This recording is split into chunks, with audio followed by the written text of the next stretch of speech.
Alors, bonjour à tous. C'est juste un petit message que je vais vous donner encore là. Tous les vendredis qui vont arriver, à partir de vendredi de cette semaine, il y aura une prière pour toi.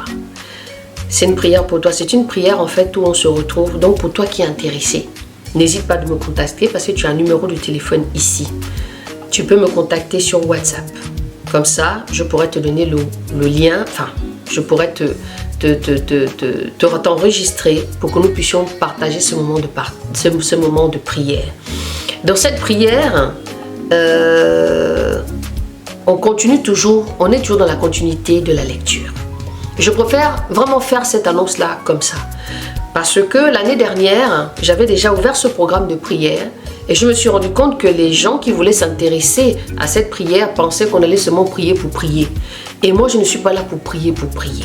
J'estime que Dieu me ramène dans les fondamentaux et donc je m'y tiens par rapport au message que Dieu me donne et la manière dont le Seigneur voudrait que je fasse les choses pour son royaume. Donc, quand tu vas venir aussi dans cette prière, ma sœur, on va continuer aussi la lecture. On va continuer la lecture là-bas aussi. Tu vas aussi partager tes expériences aussi avec le Seigneur. Et si tu as besoin d'être accompagné vraiment dans ta marche, je suis là aussi pour ça. Mais seulement, j'aimerais déjà vous faire savoir que quand vous allez venir dans cette prière, prenez déjà des résolutions. Je ne suis pas là pour chasser les gens. Mais le but ici, comment le Seigneur m'emmène, c'est cette rigueur. La rigueur, et cette rigueur-là aussi, je veux te l'emmener. Bien sûr, je manifeste toujours l'amour, la patience, l'écoute, parce que c'est hyper important pour chacun de nous, pour la marche. Mais il faudrait que tu prennes aussi conscience de ça. Que quand on prie, je le dis ici, si tu n'as peut-être pas encore écouté ce que je dis et les exhortations que je fais, c'est que on doit prendre conscience. Sinon, les prières, vous allez les trouver ici et là. Mais j'aimerais, dans ma façon de faire, comment le Seigneur m'emmène, c'est que quand tu viens prier, on fait d'abord, on pose les fondements. D'abord dans la lecture avec le Seigneur. Un témoignage s'il veut. On se laisse guider comment le Seigneur fait les choses. Et puis à ce moment-là, on va prier avec des sujets. Comment le Seigneur nous guide, comment il va nous délivrer aussi. Parce que la Bible dit que là où un ou deux sont rassemblés en son nom, il est au milieu de nous. Donc c'est de ça que je voulais tout simplement notifier encore pour vous dire que il y a ce groupe-là de prière qui est en train de se mettre en place. On priera justement de tout, voilà, de tout ce que le Seigneur pourrait mettre à cœur personnellement et ainsi de suite. Donc, si tu te sens capable au jour d'aujourd'hui de rentrer dans cette vision, de rentrer dans cet élan justement de consécration, écoute, tu es la bienvenue. Donc, encore une fois, soyez bénis et que Dieu vous accompagne encore. Et que sache aussi que quand tu vas venir dans cette prière-là, tu vas aussi partager la parole. D'accord? Tu vas aussi donner...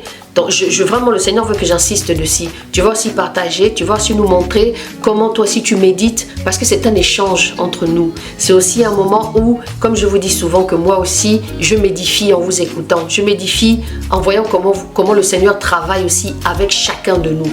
Donc tu partageras aussi la parole aussi. Enfin, tu partageras tes expériences. Quels sont les versets bibliques que le Seigneur t'a touché? Qu'est-ce qui t'a parlé? Qu'est-ce qui a fait en sorte que, voilà, tu as été touché dans ta marche? C'était important que je vous dise ça.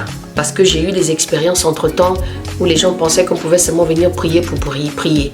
Et prier aussi, c'est être dans un temps de sérénité. C'est être quand je dis sérénité, c'est-à-dire prendre le temps, un temps bien propice. C'est-à-dire que si tu n'as pas le temps de venir prier, tu peux toujours envoyer un message pour dire bon là je ne peux pas parce que je n'ai pas de disponibilité. Parce que ce que je fais c'est du sérieux. On n'est pas en train de rigoler. Les affaires de Dieu, il faudrait que nous soyons sérieux, il faudrait que nous soyons carrés dans la manière dont nous faisons les choses. Et je ne voudrais pas négliger cet aspect. Parce que j'ai eu ça aussi. On se retrouve dans la prière et les personnes derrière se retrouvent dans des bouts de rue, il y a du bruit et tout ça. Et donc ce n'est pas très bon pour ce moment de prière qui est censé être un moment où on vient parler au Seigneur, on vient exposer nos cœurs au Seigneur pour qu'il nous délivre. Donc, c'est un peu toutes ces choses que je préfère bien expliquer parce que c'est ce que je remarque ici et là, c'est qu'on a, les chrétiens, on veut toujours avoir cette négligence-là par rapport au Seigneur. Donc, respectons le Seigneur, donnons-lui la place qu'il faut. Ce n'est pas seulement par la bouche et dire oui, moi, le Seigneur, je l'aime, je l'adore. Non, il faut aussi le respecter. on respecte le Seigneur. Donc, bienvenue pour tous qui seront ouverts à cette prière et que le Seigneur soit au contrôle encore de ce moment par sa grâce. Voilà, je vous souhaite une bonne soirée à tous dans le nom de Jésus.